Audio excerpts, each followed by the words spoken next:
Bismillahirrahmanirrahim. Assalamualaikum warahmatullahi wabarakatuh. Alhamdulillah wassalatu wassalamu ala asyrafil anbiya'i wal mursalin sayyidina wa habibina wa maulana Muhammadin wa ala alihi wa sahbihi wa man tabi'ahum bi ihsanin ila yaumiddin, amma ba'd. Fa inna asdaqal hadis kitabullah wa khairal hadi hadi Muhammadin sallallahu alaihi wasallam wa syarrul umuri muhdatsatuha wa kullu bid'atin dhalalah wa kullu dhalalatin finnar. Amsayna ala fitratil Islam wa ala kalimatil ikhlas wa ala dini nabiyina Muhammadin sallallahu alaihi wasallam wa ala millati abina Ibrahim hanifan musliman wa ma kana minal musyrikin. Allahumma inni a'udzubika an adhilla wa dhalla wa azilla wa zalla wa adlima wa udlama au ajhala wa jahala aliyya wa sallallahu ala nabi Muhammad walhamdulillahi rabbil alamin. Ikhwataddin afidhakumullah, saudaraku yang insyaallah selalu dijaga sama Allah Rabbul Alamin. Alhamdulillah bisa bersua kembali di pertemuan yang ketiga dari kajian tafsir surat Ar-Rahman, surat Arusul Quran atau pengantin Al-Quran. Kita sudah nyampe di ayat yang ke-26. Jadi ayat 1 sampai 25 itu sudah terbahas tahun yang lalu.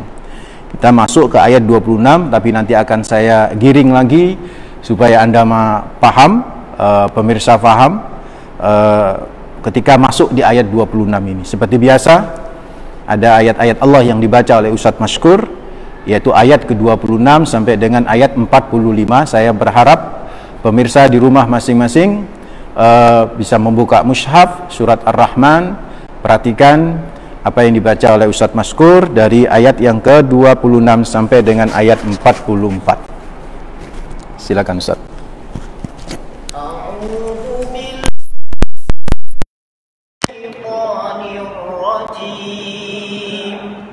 Bismillahirrahmanirrahim. Kullu man 'alaiha fan wa yabqa wajhu rabbika dzul jalali wal ikram fabi ayyi ala'i rabbikuma tukadziban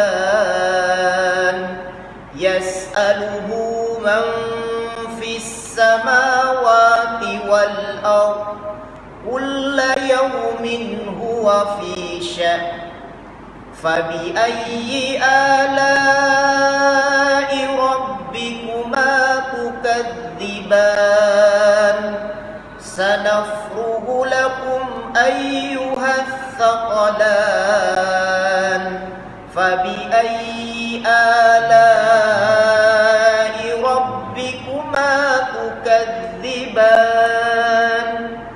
يَا مَعْشَرَ الْجِنِّ وَالْإِنسِ استطعتم أن تنفذوا من أقطار السماوات والأرض فانفذوا لا تنفذون إلا بسلطان فبأي آلاء ربكما تكذبان يرسل عليكما شواظ من نار ونحاس فلا تنتصران فبأي آلاء ربكما تكذبان فإذا انشقت السماء فكانت وردة كالدهان فبأي آلاء ربكما تكذبان فيومئذ لا يسأل عن ذنبه إنس ولا جان فبأي آلاء ربكما تكذبان يعرف المجرمون يؤخذ بالنواصي والأقدام فبأي آلاء ربكما تكذبان هذه جهنم التي يكذب بها المجرمون يطوفون بينها وبين حميم آن فبأي آلاء ربكما تكذبان صدق الله العظيم.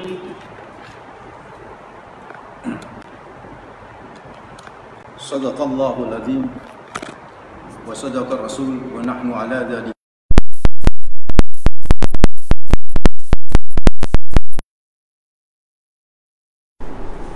Pada ini kullu man 'alaiha fanin wa yabqa wajhu rabbika dzul jalali wal ikram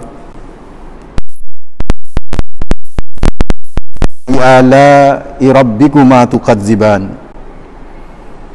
Nah, fa bi ayyi ala rabbikuma tukadziban di ayat ke-28 itu nanti dihitung ya di rumah ya. Itu sudah kalimat yang ke-7. Jadi fa bi ayyi ala rabbikuma tukadziban dari mulai ayat pertama sampai dengan ayat ke-25 itu sama Allah diulang-ulang sudah 6 kali. Nah, pada kajian kita sore hari ini, saudaraku ikhwatadina fizakumullah, fa bi ayyi ala rabbikuma tukadziban itu sudah yang ke-7 dan itu nanti sampai selesai itu pengulangan ke-31 sampai 31. Nah, sebelum saya masuk penafsiran kullu man 'alaiha fanin, supaya karena ini kan berulang-ulang fa bi ayyi ala rabbikuma tukadziban, saya ingin mencoba mengulas sedikit tentang fa bi ayyi ala rabbikuma tukadziban ini. Jadi pertama yang ingin saya bahas adalah kata-kata ala. Ala itu dari kata aliyin atau ilyi, aliyi atau ilyi. Jadi jamak aliyi atau ilyi itu adalah ala. Secara bahasa itu artinya sama, nikmat.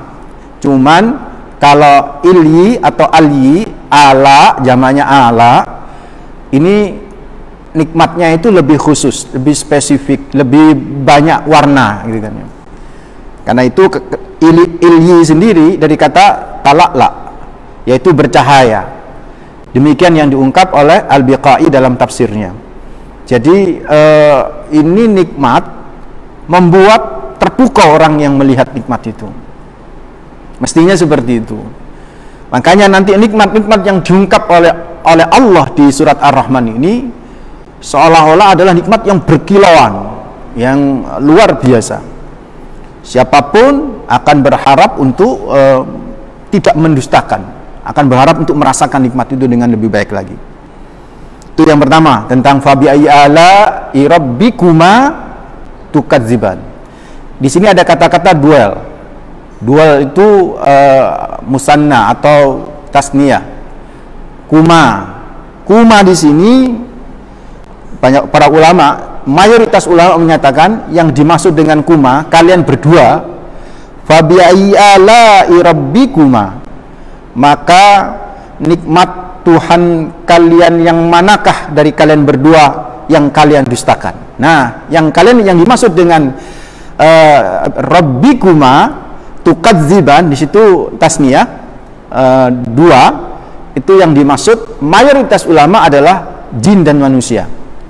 Jadi seolah-olah Allah berkata begini, fa bi ayyi ala rabbikuma tukadziban, nikmat Tuhan manakah wahai jin dan manusia yang kalian berdua dustakan. Ada juga yang menyatakan adalah orang durhaka dan orang yang beriman. Tetapi mayoritas termasuk Dr. Wahb Az-Zuhaili yang saya pakai di sini tafsirnya sebagai rujukan, itu selalu diulang-ulang itu di berbagai klaster surat nanti di surat Ar-Rahman ini, di klaster ayatnya itu diterjemahkan itu adalah al-jinni wal ins, yaitu jin dan manusia. Yang ketiga yang ingin saya sampaikan terkait fabi'ayyi ala'i rabbikuma tukadziban, ikhwati hafizakumullah, yaitu adalah saudaraku bahwa seperti bagaimana saya katakan itu diulang-ulang 31 kali ya, 31 kali dalam surat Ar-Rahman, itu diulang-ulang 31 kali. Nah, 31 kali surat Ar-Rahman ini saudaraku ikhwati hafizakumullah dibagi nanti menjadi empat kategori. Jadi ketika kategori yang berkaitan dengan ciptaan Allah yang ada di langit, di bumi, itu ditutup nanti dengan setiap itu, pembahasan itu dengan tutupan fabi'ayyi ala'i rabbikuma tukadziban. Itu ditutup 8 kali. Ini kelompok yang pertama. Kelompok yang kedua tentang siksa neraka, kengerian yang berkaitan dengan siksa neraka, itu diulang-ulang fabi'ayyi ala'i rabbikuma tukadziban, itu 7 kali. Kemudian untuk penghuni surga dan nikmat-nikmat yang terkait dengan penghuni surga itu diulang-ulang sama Allah fabi'ayyi ala'i rabbikuma tukadziban, itu 8 kali. Terus tentang 2 surga, waliman khafa maqama rabbih jannatan, 2 surga, yang itu 2 surga itu agak berbeda pembahasannya dengan surga di poin ketiga, itu diulang-ulang 8 kali. Jadi total itu semuanya 31 kali kalimat fabi'ayyi ala'i rabbikuma tukadziban. Sekedar otak-atik otak-atik gatuk atau ilmu cucukologi. Jadi kenapa urusan siksa neraka dan seluruh hal-hal yang mengerikan terkait dengan siksa neraka itu diulang 7 kali, seolah Allah ingin ngasih tahu pintu neraka itu ada 3. Kalau kalian ada 7. Kalau kalian mendustakan tentang neraka, maka kalian akan masuk di antara 7 pintu neraka itu. Dan terkait dengan penghuni surga dan seluruh kenikmatan surga juga fabi'ayyi ala'i rabbikuma tukadziban, itu diulang 8 kali. Seolah Allah ingin ngasih tahu kepada kita ikhwatadina fizakumullah bahwa pintu surga itu ada 8. Kalau kita benar-benar tidak mendurhakai nikmat-nikmat Allah, kita akan bisa memasuki di 8 pintu surga itu. Wallahu a'lam. Itu saudaraku tentang fabi'ayyi ala'i rabbikuma tukadziban. Sedikit terkait fabi'ayyi ala'i rabbikuma tukadziban. Nah, di ayat 1 sampai ayat 25 itu fabi'ayyi ala'i rabbikuma tukadziban itu berbicara tentang banyak hal. Di antaranya tentang penciptaan manusia, nikmat yang paling tinggi Al-Qur'an kemarin kita bahasnya ditutup dengan fabi'ayyi ala'i rabbikuma tukadziban. Jadi fabi'ayyi ala'i rabbikuma tukadziban itu istifham takriri. Itu pertanyaan Allah yang ingin menetapkan, bukan pertanyaan untuk tidak tahu. Nikmat manakah dari nikmat Tuhan manakah yang kalian dustakan? Itu bukan pertanyaan yang Allah tidak tahu, tapi itu pertanyaan yang menunjukkan takriri, penetapan bahwa benar-benar kalau kalian tidak mengakui itu sebagai sebuah nikmat Allah, masuk kategori orang-orang yang mendustai nikmat Allah. Itu sebuah penetapan. Nah, di sini saudaraku, setiap ada kalimat fabi'ayyi ala'i rabbikuma tukadziban, itu sebelumnya diurai tentang nikmat-nikmat. Makanya ada ulama menyatakan pengulangan yang dilakukan oleh Allah Rabbul Alamin di beberapa kalimat di dalam Al-Quran itu meskipun secara teks diksi itu sama, tetapi secara pemaknaan itu berbeda. Karena setiap kelompok ayat setelah itu ditutup dengan fabi'ayyi ala'i rabbikuma tukadziban, itu ikhwatadina fizakumullah itu berbicara hal yang berbeda, terus berbeda, sehingga seolah-olah meskipun fabi'ayyi ala'i rabbikuma tukadziban itu kedengaran yang sama, tapi memiliki makna penekanan takririan yang berbeda satu sama lainnya dari kalimat fabi'ayyi ala'i rabbikuma tukadziban. Ini yang luar biasa dari ayat-ayat Allah yang kita bahas di surat Ar-Rahman ini. Saudaraku ikhwatadina fizakumullah, kita coba masuk di ayat 26. Kullu man 'alaiha fan. Kullu man di sini 'alaiha fan. Sebentar. Kullu man 'alaiha fan. Siapa saja yang berakal, man. Kullu man 'alaiha fan. Masuk kategori di sini adalah manusia. Kalau di sini ya manusia, hewan, dan wal mawjudat, dan semua yang ada itu fan, itu fana, tidak abadi, saudaraku. Di sini yang ditekankan sebenarnya jin dan manusia. Karena biasanya yang menolak ketidakabadian itu ya jin dan manusia. Yang menolak kefanaan maksud saya, itu adalah jin dan manusia. Yang nolak kefanaan bahwa musnah itu adalah jin dan manusia. Coba manusia saja. Kenapa terutama perempuan? Kenapa begitu kosmetika luar biasa banyaknya, berbagai macam merek, berbagai macam produk. Itu cuman satu saja, kepingin nampak tidak tuek, kan begitu. Ingin nampak tidak keriput. Makanya di sini para ulama menafsirkan man di sini memang disebut oleh Allah man itu adalah yang berakal. Itu maksudnya ya memang ngarahnya kepada manusia dan jin. Kenapa kok manusia dan jin saja yang disebut itu fana? Bukankah yang lain itu juga fana? Yes, yang lain juga fana gitu kan. Tetapi yang biasanya kalau yang lain tanaman, gunung, tanah itu nerima saja, hancur nerima. Kalau manusia, jin tidak nerima. Jin itu, iblis itu kan minta supaya ditunda usianya itu kan. Jadi yang paling gak nerima kefanaan, ketidakabadian, ketiadaan abadi itu ya jin dan manusia. Ya contoh konkret tadi itu ya manusia lah ya. Manusia ada apa namanya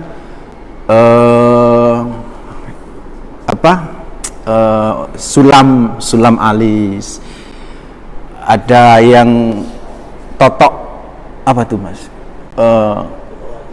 totok wajah itu yang biasa dikasih susu supaya tidak apa keriput. Itu kan karena menolak ketiadaan. Itu manusia saudara. Wis putih sedikit bedak tambah putih gak karu-karuan. Padahal iklannya itu nggak bohong sebenarnya. Kalau Anda pakai bedak ini maka Anda nampak putih, nampak. Meskipun sebenarnya raputi kan begitu, nampak saja. Kulluman alaiha. Itu rahasianya Al-Qur'an luar biasa. Kulluman alaiha. Terus ada juga yang menyatakan, terus malaikat gimana? Perhatikan, kulluman alaiha fan. Alaiha itu hanya kemana itu? Hanya kemana? Di sini alal ardi, bahwa semua yang ada di muka bumi itu tidak abadi. Gara-gara ayat ini Pak, ini yang hadir di sini. Gara-gara ayat ini ya, saudaraku, pemirsa yang ada di rumah masing-masing, hafizahumullah, yang insyaallah selalu dijaga sama Allah. Gara-gara ayat ini, malaikat itu agak gubayang. Ini dikaji oleh Dr. Rabu Az-Zuhaili. Malaikat itu buaya gitu kan. Malaikat itu riwayat Ibnu Abbas ketika mendengar ayat ini, lama nazalat hadhil ayah, ketika turun ayat ini, kullu man 'alaiha fanin, qalat al malaikah, berkata itu malaikat, halaka ahlul ard. Wah, yang hancur, yang fana, yang musnah itu adalah penghuni bumi. Manusia itu, jin yang musnah, kita nggak musnah. Gitu pikiran malaikat. Maka fanuzilat, diturunkan lagi, kullu syai'in halikun illa wajhah. Maka turunlah ayat Allah surat Al-Qasas itu ya. Di situ di surat Al-Qasas ayat terakhir, kullu syai'in halikun illa wajah, semuanya akan hancur, semuanya akan musnah kecuali Allahu azza wa jalla jalalu. Maka ketika turun ayat itu barulah malaikat fa'aikanat al malaikatu bil halak. Malaikat pun akhirnya yakin, oh nek ngono ya aku dhewe iso hancur, malaikat juga hancur. Karena itu saudaraku ikhwati dinafidzakumullah, kalimat pertama dari surat 26 ini, saudaraku ikhwati dinafidzakumullah, memberikan pengetahuan kepada kita, kullu man 'alaiha fanin. Semua yang ada di muka bumi itu fana, yang ada di langit juga fana. Ya kecuali yang enggak fana apa? Illa wajah, yaitu Allah azza wa jalla. Wa yabqa wajhu rabbika dzul jalali wal ikram. Itu saudaraku. Nah, kalau kita kaitkan dengan era sekarang, COVID-19 itu makhluk Allah apa tidak? Tapi kalau Anda lihat ya, virus itu tidak dianggap makhluk Pak, kalau dalam kajian biologi. Karena yang disebut makhluk itu adalah ada kriterianya macam-macam. Tapi kalau versi kita ya semuanya dicipta. Makhluk dalam konteks bukan kriteria pakar biologi. Kalau makhluk dalam kriteria bahasa, semua itu makhluk. Yang bukan makhluk siapa? Allah. Allah Al-Khaliq, Allah yang mencipta. Semua di luar Khalik adalah makhluk. Maka COVID-19 itu adalah makhluk. Maka kalau makhluk masuk ayat ini, kullu man 'alaiha fanin, pasti akan berlalu, percayalah. Gak lama, paling sebulan, 2 bulan. Cuma kan saulan, 2 bulan ku rodok suwe, kenapa? Karena stresnya itu, paniknya itu yang membuat lama. Coba kalau umpamanya kita enjoy gitu kan, nggak terasa, saudara. Masih ingat hukum relativitas Einstein? Saya sering nyontohkan di berbagai forum. Misalnya di berbagai forum saya nyontoin. Misalnya ada orang yang nunggu tumpangan di, misalnya di lounge VIP, ada juga VVIP 15 menit, sama nunggu tumpangan di terminal Osowilangun sama 15 menit. Kira-kira lama mana? Osowilangun. Itu hukum relativitas, padahal secara kuantiti sama. Kenapa yang di Osowilangun kelihatannya lebih lama? Karena udah panik duluan, udah nggak nyaman, udah sumpek, stres, ngomel gitu kan. Maka seperti itu, saudaraku, ikhwatuddin fillah. Anda kalau baca WA, baca berita-berita, aduh kayak stres gitu kan ya. Tapi coba kalau jalan keluar, ya Allah, tambah rame juga itu. Ternyata foto. Tadi ke sini ada rame nggak? Masih rame? Masih rame itu kan, aneh gitu kan, ya Allah. Jadi artinya sebenarnya yang membuat kelihatan lama itu kan sebenarnya bukan timingnya, tapi kita sendiri yang membuat semakin lama situasi yang nggak menyenangkan kita. Mungkin saudaraku ikhwatuddin fillah, ya sudah, kullu man 'alaiha fanin. Udah kita prinsip yakin semua akan habis, semua akan berlalu itu. Nggak lama itu, saudara. Dan saya berharap Ramadan ini kan kekuatan doa begitu dahsyat ya. Bapak Ibu pemirsa hafizakumullah, dahsyat banget dengan ini. Dan tentu ini akan mempengaruhi gitu kan. Insya Allah akan mempengaruhi situasi dan kondisi kita nanti. Kita bisa menjadi tenang dengan zikir, tenang dengan sholat kita, tenang dengan tilawah kita. Itu membuat cepat. Orang nunggu taksi sambil ngobrol, pasti taksi lewat bolak-balik, ya kan? Sambil ngobrol, Pak, enjoy ngobrol, bus lewat. Coba sampai taksi itu ditunggu, ambil ngomong kok suwe. Jadi itulah suasana kebatinan itu akan memperpanjang kesengsaraan dalam hidup kita. Ingat kata-kata saya, suasana kebatinan seseorang itu mempengaruhi panjang tidaknya kesengsaraan yang akan menimpanya. Jadi sebenarnya bukan kesengsaraan itu yang membuat kita ini menjadi sengsara, tapi sikap batin kita terhadap kesengsaraan itu yang membuat kita bisa berlama-lama dalam kesengsaraan itu. Masya Allah, wallahu a'lam. Mudah-mudahan benar-benar cepat berlalu, saudara. Kullu man 'alaiha fanin wa yabqa wajhu rabbika dzul jalali wal ikram. Ini ingin saya bahas sedikit ya. Wa yabqa wajhu rabbika. Wajhu itu apa? Wajah ya, wajah Tuhanmu. Yang abadi itu wajah Tuhanmu. Ini dalam bahasa balaghah disebut majaz mursal. Dalam bahasa balaghah itu majaz mursal, yaitu itlaqul juz'i wa iradul kull. Menyebutnya itu sebagian tapi yang dimaksud itu keseluruhan. Nah, kalau kelompok-kelompok tertentu ada yang nggak mau memahami di Al-Quran itu ada majaz. Jadi kalau ada majaz, ada isti'arah, nggak ada di Al-Quran. Jadi hakiki menumpah. Jadi kalau yadullah, tangan Allah, ya tangan Allah itu, diterjemahkan tangan Allah. Bi'ainillah misalnya, mata Allah, diterjemahkan mata Allah. Konsekuensinya kalau itu dipakai ya. Perhatikan kalimat surat Al-Qasas ayat berapa tadi? Ayat 28. Maaf, ayat 88, ayat 28. Al-Qasas ayat 88, bisa perhatikan Al-Qasas ayat 88. Oh maaf, Al-Qasas ayat 8 ya, Al-Qasas ayat 88 ya. Kullu syai'in halikun illa wajah. Itu kan mirip-mirip ya.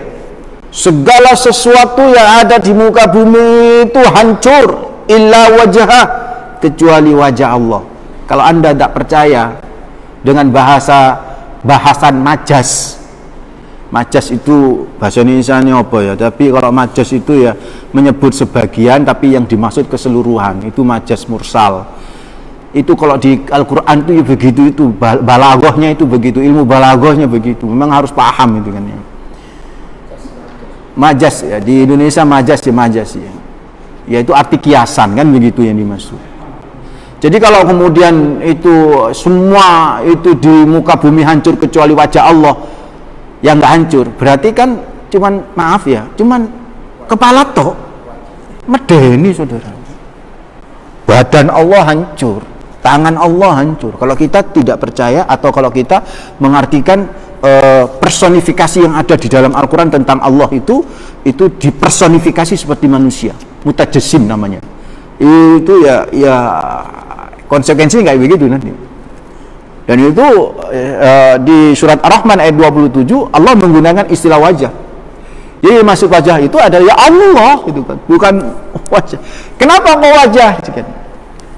Kenapa kok yang ditampilkan wajah? Ya, kadang-kadang di Al-Quran juga manusia pun kadang-kadang ditampilkan cuma wajahnya saja.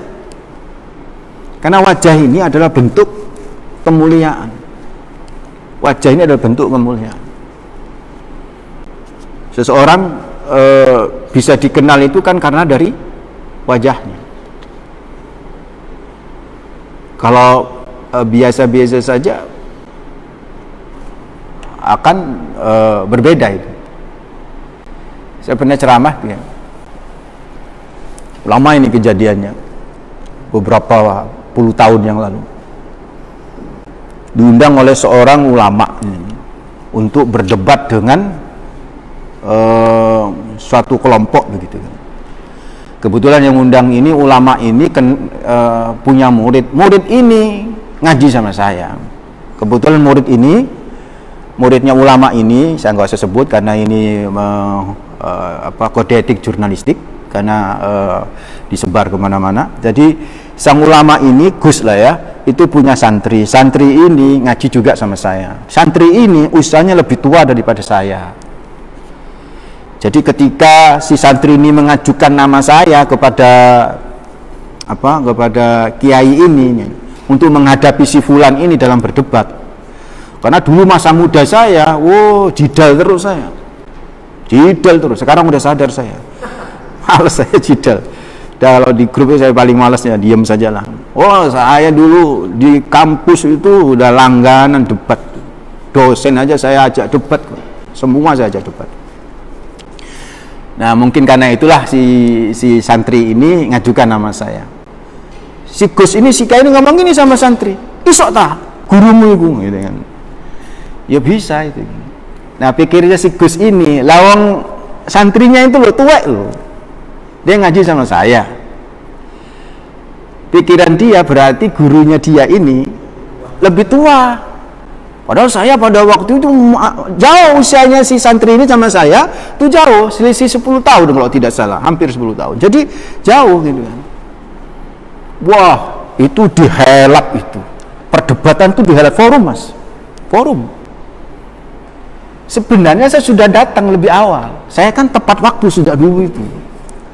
Duduk di samping si Gus itu. Si Kiai itu.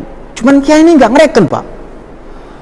Karena saya kelihatan culun kan, masih muda, ya udah nggak ada jenggotnya, udah nggak ada kumisnya, udah nggak mustad sama sekali.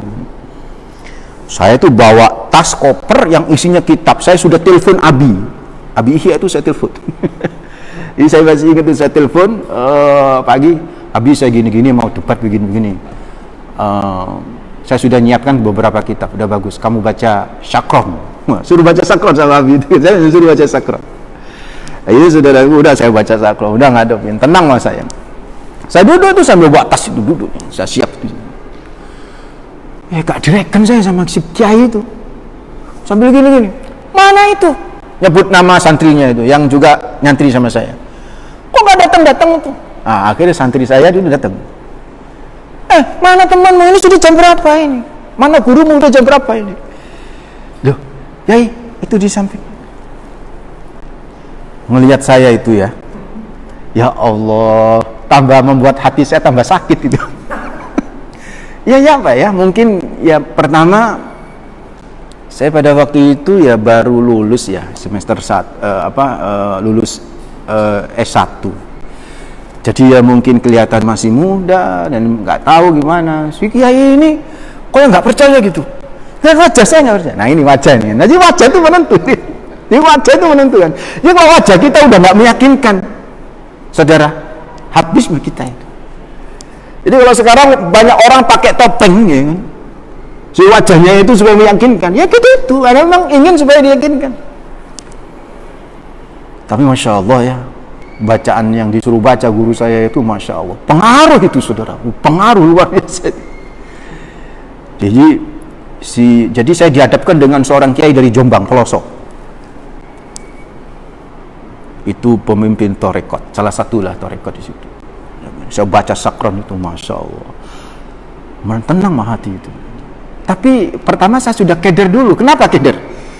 Udah gak dianggap gara-gara wajah terlalu nampak muda, wis gak jenggotan, gak wis kumis raono, ya kayak aduh di wajah itu. Makanya di Al-Quran itu wajah itu selalu menjadi apa, personifikasi, apa, presentasi dari sebuah kemuliaan. Maka disebut wajah. Termasuk di sini kenapa wajah, bukan tangan Allah tapi wajhu rabbik, karena wajah itu adalah simbol kemuliaan dan Allah luar biasa kemuliaan. Maka disebut sifat berikutnya Dzul Jalali wal Ikram. Disebut yang Allah Tuhanmu ini memiliki Al-Jalal wal Ikram. Ibnu Abbas menyebutkan Al-Jalal Dzul Azamah wal Kibriya. Kata Dr. Robert Zuhili nukil Ibnu Abbas, qala Ibnu Abbas Dzul Jalali wal Ikram Dzul Azamati wal Kibriyai, yang memiliki keagungan wal kibriya dan memiliki kebesaran. Itu Allah. Makanya saudaraku ikhwatadina fillah, dianjurkan banget kalau berdoa itu menggunakan kata-kata dzal jalali wal ikram. Dalam sebuah hadis sebutkan aliddu biyadal jalali wal ikram, ay ilzamu dzalika fid du'a. Dan Rasulullah Muhammad SAW tetapkanlah ketika Anda berdoa menggunakan kalimat Allah ya dzal jalali wal ikram. Ketika Rasulullah Muhammad lewat, ada seorang laki-laki yang lagi berdoa kepada Allah. Doanya itu ya dzal jalali wal ikram, ya dzal jalali wal ikram.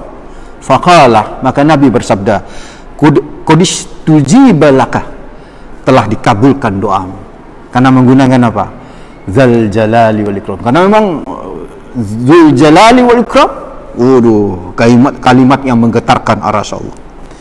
Dalam sebuah doa yang maksur, bukan masyhur, maksur, ya hayyu ya qayyum ya badi'us sama ya badi'us samawati wal ard ya dzal jalali wal ikram la ilaha illa anta bi rahmatika nastaghis aslih lana sya'nana kullahu wa la takilna ila anfusina tarfata ainin wala ila ahadin min khalqika ya hayyu ya qayyum, wahai zat yang maha hidup, wahai zat yang maha mengurusi makhluknya, ya badi'as samawati wal ard, wahai zat Allah yang menciptakan langit dan bumi, ya dzal jalali wal ikram, wahai zat yang memiliki keagungan dan kemuliaan, la ilaha illa anta, tiada ilah kecuali engkau, birahmatika nastaghis, dengan kasih sayangmu kami memohon, aslih lana sya'nana kullahu, perbaikilah urusanku semuanya ya Rabb, wala takilna ila anfusina,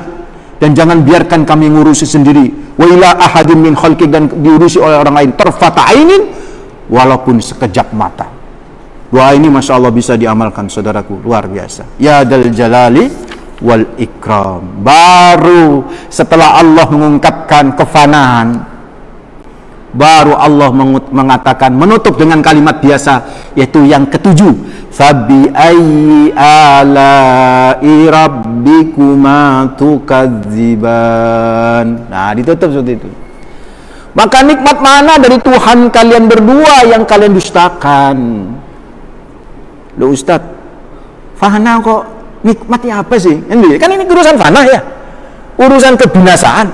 Itu iya, itu nikmat itu, jangan kita dustakan. Ada orang mati itu nikmat, jangan kita dustakan. Kok bisa Ustaz? Andai tidak ada orang yang mati di dunia ini, numpuk manusia saudara. Justru ada keseimbangan yang sangat luar biasa antara kehidupan dan kematian itu. Ini nikmat yang luar biasa. Ada yang keluar, ada yang masuk. Maksud saya, ada yang keluar dari rahim, ada yang masuk ke alam kubur. Ada yang hidup, lahir, dan ada yang mati. Silih berganti, itu nikmat saudara. Andai orang hidup semua, waduh, payah, cuapek saudara.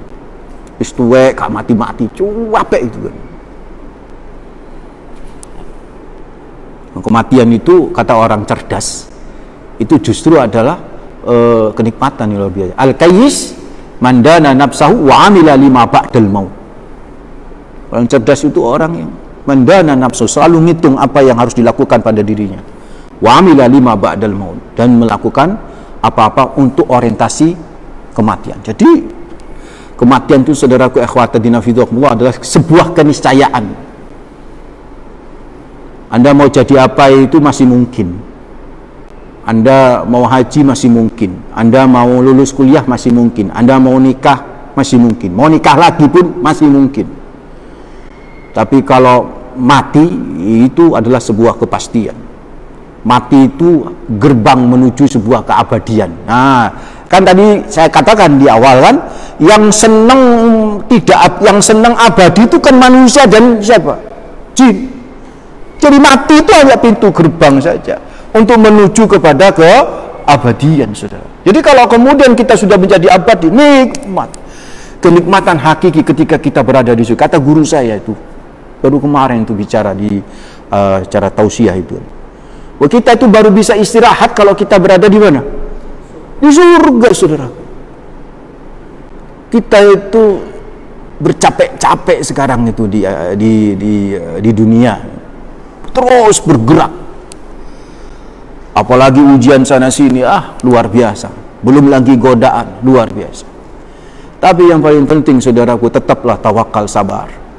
Kita itu baru berhenti ketika ikhwatadina fidhakumullah kita berada di akhirat. Maka itu nikmat. Kalau sudah kita berada di akhirat, atau kita berada di tempat yang enak, fabi ayyi ala'i rabbikuma tukadziban. Begitu tuh saudara. Yas'alu man fis samawati wal ard kulla yawmin huwa fi sya'n. Fabi ayyi ala'i rabbikuma tukadziban. Ini luar biasa nih yang berikutnya nih, ayat ke 29 ya. Yas'aluhu memohon, meminta kepada Allah. Siapa yang memohon dan meminta? Man fis samawati wal ard, orang yang ada, makhluk yang ada di langit dan makhluk yang ada di bumi, menggunakan fi'il mudhari'. Yas'aluhu, berarti artinya apa? Terjemah gimana? Yas'aluhu, selalu meminta, selalu memohon. Siapa saja yang ada di langit dan siapa saja yang ada di bumi. Kepada siapa memohonnya? Kepada Allah. Ya Allah, sampai najak dijaluki wong ae wis rodok pegel. Berarti sing jaluk ya kakek tuh. Ramadan ini. Ada yayasan ini minta, yayasan itu minta, yayasan ini minta, yayasan itu minta. Itu sudah stres kita. Aku sing ngetokno iki gitu ya. Tapi kita saudara, Allah, kita minta sama Allah. Allah nggak pernah bosan. Kita yang bosan minta sama Allah. Buktinya kita juga nggak berdoa sama Allah Rabbul Alamin. Dan kita sombong luar biasa gitu. Bahkan dalam kajian bab doa yang pernah saya bahas, doa terus. Jangan berhenti kita berdoa, karena Allah tidak akan pernah berhenti untuk memberi kepada kita, saudara. Yas'aluhu man fis samawati wal ard. Semua yang ada di langit, semua yang ada di bumi menjaluk Gusti Allah. Apa Allah kerepotan? Ora. Kalau kita manusia kerepotan, saudara. Repotan minta. Seluruh makhluk loh ya. Yang ada di langit siapa? Malaikat. Malaikat minta. Yang ada di bumi siapa? Jin, manusia, binatang, semuanya minta, saudara. Semuanya minta. Yang ada di langit minta. Kalau yang di langit minta apa? Kan begitu pertanyaannya mungkin ya pemirsa yang ada di rumah. Minta apa yang ada di langit itu? Yang ada di langit minta apa? Yang di langit malaikat tuh minta apa sama Allah? Minta maghfirah. Nggak mungkin minta rezeki malaikat. Malaikat nggak butuh rezeki. Malaikat nggak butuh materi. Malaikat tidak memiliki nafsu ke situ. Malaikat minta ampun, dan malaikat juga memintakan ampun untuk kita. Jadi untuk malaikat itu memintanya sama Allah itu dua, minta ampun untuk dirinya dan minta ampun untuk orang manusia-manusia. Itu permintaan malaikat, itu masih mudah. Kalau permintaan manusia, ya minta ampun, minta rezeki, minta jodoh, minta macam-macam. Wis jaluk wae itu kan. Makanya ada orang, Ustaz, saya malu minta sama Allah, Ustaz, saya sudah nggak minta. Justru Allah itu tidak senang kalau kita nggak minta. Jadi kita terus memohon kepada Allah. Kadang-kadang sama Allah dibuat apa yang kita minta itu tidak dikabulkan. Kenapa? Kenapa tidak dikabulkan? Supaya kita minta. Karena kebiasaan kita ya DKI, mari. Udah, lali gak jaluk mana. Makanya saudaraku, sama Allah nggak dikabulkan. Ben jaluk terus, minta terus. Karena Allah itu rindu dengan rintihan munajat kita kepadanya. Yas'aluhu man fis samawati wal ard. Itu maknanya. Kulla yaumin huwa fi sya'an. Allah sibuk setiap hari. Ya, ini itu kan. Allah sibuk setiap hari. Sya'an itu sya'nun. Itu kesibukan yang dahsyat, bukan kesibukan yang remeh-temeh, tapi kesibukan yang dahsyat. Ya Allah sibuk, satu Allah sibuk. Terkait ini ada sebuah kisah ya. Satu saat Imam Al-Ghazali itu lagi pengajian. Di antara yang ngaji itu ada anak muda yang bertanya kepada Imam Al-Ghazali, "Ya guru, Allah berfirman, yas'aluhu man fis samawati wal ard, kulla yaumin huwa fi sya'n." Bahwa Allah itu setiap hari sibuk. Maka yang aku tanyakan ya guru kepada Imam Al-Ghazali santri ini, ma sya'nullahu fil yaum? Ma sya'nullahu fil yaum? Apa kesibukan Allah hari ini? Apa kesibukan Allah hari ini? Imam Al-Ghazali pada waktu itu saudaraku diam. Ya sebentar. Andirni hatal ghad. Beri aku waktu sampai besok ya. Nanti besok ngaji. Dicari di berbagai sumber. Kalau sekarang mungkin aplikasi kitab-kitab dicari gak ketemu ya. Hari kedua ditanya lagi, guru gimana? Udah ada jawabannya. Andirni hatal ghad. Besok lagi ya, saya kasih kesempatan saya. Nanti besok saya jawab. Sampai hari ketiga beliau kemudian saudaraku ikhwatadina fillah, sholat malam hari, sholat 2 rakaat. Diriwayatkan sholat 2 rakaat, nggak tahu sholat apa ya. Mungkin sholat hajat atau apa. Sholat 2 rakaat. Selesai sholat beliau tertidur. Dan ketika beliau tertidur, saudaraku ikhwatadina fillah, beliau bermimpi ketemu Nabi Muhammad SAW. Kemudian dia tanya sama Nabi, ya Rasulullah, ini ada murid saya tanya, ma sya'nullah fi hadzal yaum? Apa kesibukan Allah di hari ini? Maka kemudian Nabi menjawab, itu kan sudah dijawab. Memang ada hadisnya. Jadi Allah sibuk di hari ini adalah memberi rezeki, mengangkat derajat satu kaum dan merendahkan derajat satu kaum. Jadi ada 3, menebar rezeki, mengangkat derajat satu kaum dan merendahkan satu kaum. Oh begitu, ya. Baik, terima kasih Rasul. Dia terbangun. Dia terbangun, dia sudah pede, Imam Al-Ghazali pede banget, kan sudah ada jawaban. Ngaji, ternyata gak takok mana sih wong ini. Di santri gak takok. Justru ketika dia harap gak bertanya, tanya. Ketika dia harap, ayo takok, malah gak takok. Akhirnya Imam Al-Ghazali berkata, santri kamu gak tanya? Iya saya masih tanya. Gimana ya? Masya'allah fi hadzal yaum, apa kesibukan Allah di hari ini? Kesibukan Allah hari ini adalah memberi rezeki ke seluruh makhluk-makhluknya, mengangkat derajat satu kaum karena amal solehnya, dan merendahkan derajat satu kaum karena juga amal tolah-tolehnya, kata Imam Ghazali kepada santri ini. Maka apa kata sang murid ini, saudaraku? Sang santri ini berkata, terima kasih guru, mestinya guru memperbanyak memberikan salam dan salawat kepada seseorang mulia yang telah memberikan jawaban di dalam mimpi Anda. Kaget juga ini si Imam Ghazali. Siapa yang tahu mimpi seseorang? Kecuali dia adalah wali min awliyaillah, kecuali dia memang kasyaf. Siapa yang tahu? Ini pelajaran sebenarnya. Belum tentu yang hadir itu lebih tak paham daripada yang ngasih ceramah. Belum tentu saya yang ceramah di sini ini lebih paham daripada yang mendengar tuh. Apalagi ini kan disebar oleh teman-teman Persada TV yang juga banyak kiainya, banyak ulama. Mereka lebih alim, lebih hebat lah ya, hebat mereka dari pesantren-pesantren, alumni itu hebat. Ini menjadi pelajaran bagi kita. Jangan mentang-mentang pintar ngomong, jangan mentang-mentang berada di podium kita merasa lebih hebat. Bisa jadi Anda lebih wali daripada saya, Anda lebih bertakwa daripada saya. Santri-santri bisa lebih hebat daripada gurunya. Ini sampai Imam Al-Ghazali terkagum-kagum. Ini luar biasa ini. Begitu saudaraku, ikhwatuddin fillah ya.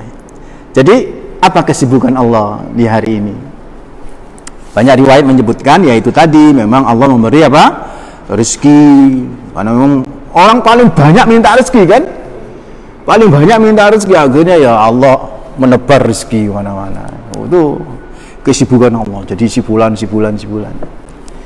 Tapi besok ya, hari Selasa besok, kesibukan Allah setiap hari itu kan sebelum kiamat. Kalau setelah kiamat, apa kesibukan Allah, saudara? Setelah kiamat, apa kesibukan Allah? Ini kajian menarik, ikutin terus kajian ini saudaraku. Besok hari Selasa kita jawab, karena ayat selanjutnya sanafru lakum ayyuhas tsaqalan fabi ayyi ala'i rabbikuma tukadziban. Ini memberikan sebuah pemahaman kepada kita bahwa ada kesibukan yang lain dari Allah Rabbul Alamin yang luar biasa. Kalau tadi itu kesibukan Allah, kullu yaumin huwa fi syan, itu qablal qiyamah, di masa kehidupan manusia. Fabi ayyi ala'i rabbikuma tukadziban. Kalau Allah senantiasa memperhatikan kita di masa sekarang ini, saudaraku, semua diiyai sama Gusti Allah. Ud'uni astajib lakum. Maka fabi ayyi ala'i rabbikuma tukadziban, nikmat manakah yang hendak kita dustakan? Tidak boleh ada yang kita dustakan dari nikmat-nikmat yang telah Allah berikan kepada kita. Mudah-mudahan saudaraku, ikhwatuddin fillah, apa yang bisa saya sampaikan ini memberikan pencerahan pada diri saya dan kepada Anda semua, dan mudah-mudahan bisa bermanfaat. Aqulu qouli hadza wa astaghfirullah li wa lakum innahu wal ghafurur rahim. Kita baca asyhadu an la ilaha illallah astaghfirullah as'alukal jannata wa a'udzu bika minan nar. Asyhadu an la ilaha illallah astaghfirullah as'alukal jannata wa a'udzu bika minan nar. Asyhadu an la ilaha illallah astaghfirullah as'alukal jannata wa a'udzu bika minan nar. Allahumma innaka 'afuwun tuhibbul 'afwa fa'fu anni. Allahumma innaka 'afuwun tuhibbul 'afwa fa'fu anni. Allahumma innaka 'afuwun tuhibbul 'afwa fa'fu anni. Ya Adim, Ya Adim, Anta ilahi, la ilaha ghairu. اغفر الذنب الأديم فإنه لا يغفر الذنب الأديم إلا الأديم يا عظيم يا عظيم يا عظيم أنت إلهي لا إله غيرك اغفر الذنب الأديم فإنه لا يغفر الذنب الأديم إلا الأديم يا عظيم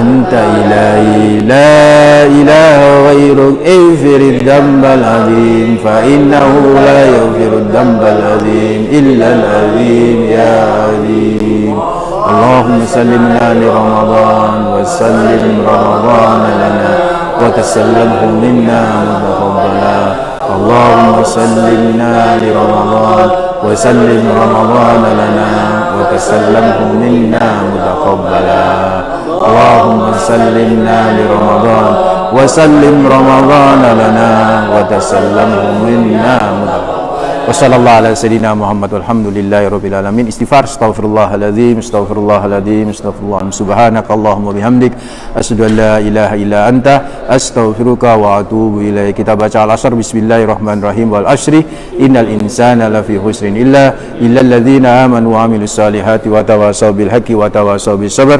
Wassallallahu ala nabi Muhammad walhamdulillahi rabbil alamin. Assalamualaikum warahmatullahi wabarakatuh.